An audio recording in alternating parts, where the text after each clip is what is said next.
You know, we're standing on the edge of a totally new kind of war. A war that's not fought by soldiers, but by algorithms. A war where these life or death decisions are made in microseconds, by machines that never, ever sleep. Today, we're going to pull back the curtain on the chilling reality of what some are already calling the first AI war. So let me just ask you this straight up. What if the next huge global conflict isn't fought person to person, but with code? Look, this isn't some far-off science fiction movie. These systems, they're being rolled out as we speak, and they are literally rewriting the rules of war right in front of us. Because what's the one thing that gives you an edge in any conflict? It's always been speed. Robert Ashley, who used to head up the U.S. Defense Intelligence Agency, he put it simply, it's all about making decisions faster than the other guy. And for all of human history, that's been the game. AI is promising to supercharge that advantage, creating a gap that might just be impossible for anyone to close. Now, to really get the impact of AI, you've got to understand a core military idea, the OODA loop. It stands for Observe, Orient, Decide, and Act. Think of it as the mental checklist for every soldier on the battlefield. The faster you run through that loop, the better your chances of winning. Well, AI is about to put that loop into hyperdrive, squishing hours of human thought into just a few seconds. And the difference in speed and scale here is, well, it's just staggering. Get this. A team of human analysts working around the clock might identify 50 high-value targets in an entire year. An Israeli AI system called the Gospel can generate 100 in a single day. This isn't just a little step up. It's a complete revolution in how fast war can be waged. So how does this all actually work, right? How do you go from a bunch of abstract data points to a drone strike in the real world? Let's peel back the layers and take a hard look at what's called the automated kill chain. It's the assembly line that turns information into action with terrifying efficiency. It's really a network of different systems, all working together in this kind of horrifying harmony. It all starts with an AI called Lavender, which just churns through oceans of data to flag potential human targets. Then, the Gospel, that system we just talked about, selects the building and places for a strike. After that, another system with the unbelievably chilling name Where's Daddy tracks a target, often to their home. And finally, Fire Factory crunches the numbers on what kind of munitions to use and even puts the strike on the schedule. It's a factory line for warfare. The sheer scale of this is it's hard to wrap your head around. At one point, the Lavender system had generated a target list with 37,000 names on it. I mean, that's the population of a small city. And every single person on that list was identified not by a human, but by an algorithm.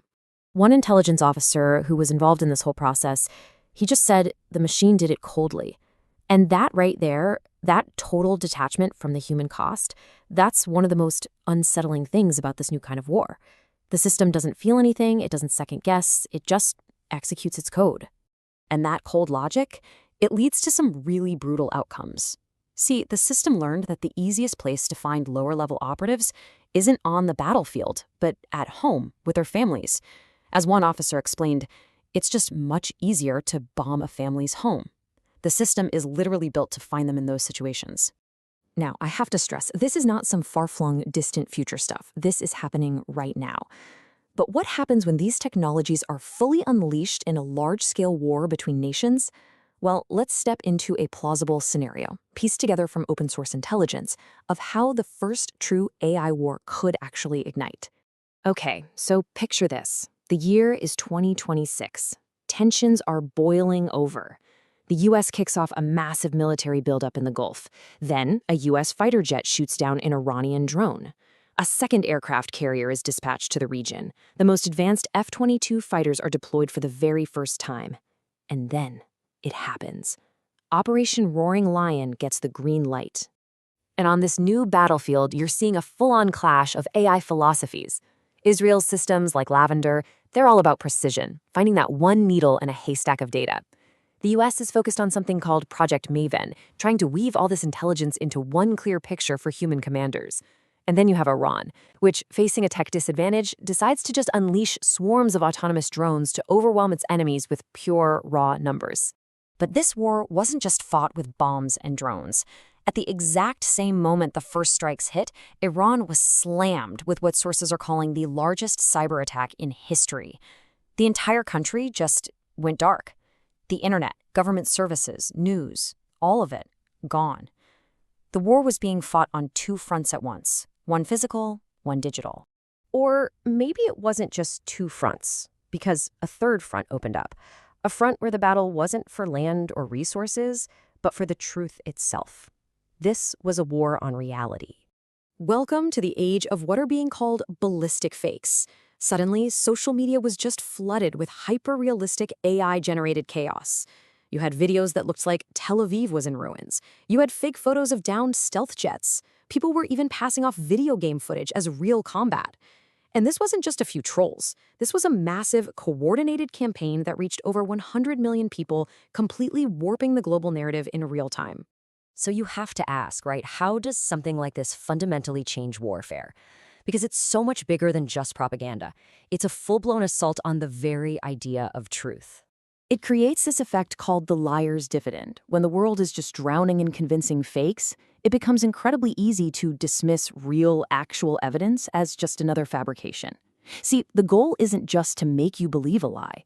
The ultimate goal is to make you stop believing that truth is even possible to find. Truth itself becomes a casualty of war. And when you put all of this together, the automated kill chains, the weaponized disinformation, it leads to one really disturbing question. Is anyone at all, still in control? Because we're facing this minefield of new problems. There's automation bias. That's when we start trusting the machines too much, spending maybe 20 seconds verifying a kill decision that used to take hours of work.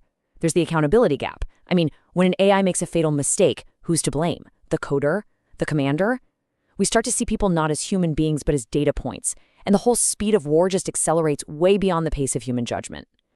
And what about the actual people who are still in the loop? Well, they're under unbelievable pressure. One officer said they were constantly being yelled at, "Bring us more targets."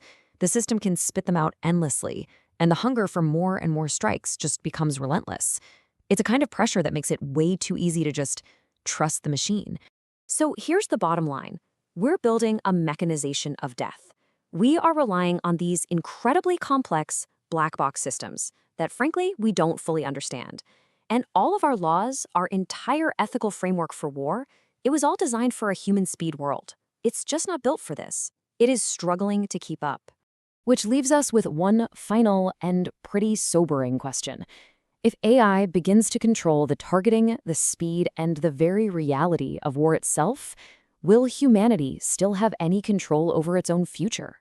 Look, this is a conversation we absolutely have to have, and we need to have it now. Is this the future we want, or can we figure out a way to get these technologies under control before they control us? Let us know what you think down in the comments. And for more deep dives into the future we're building, make sure you subscribe to FutureShock.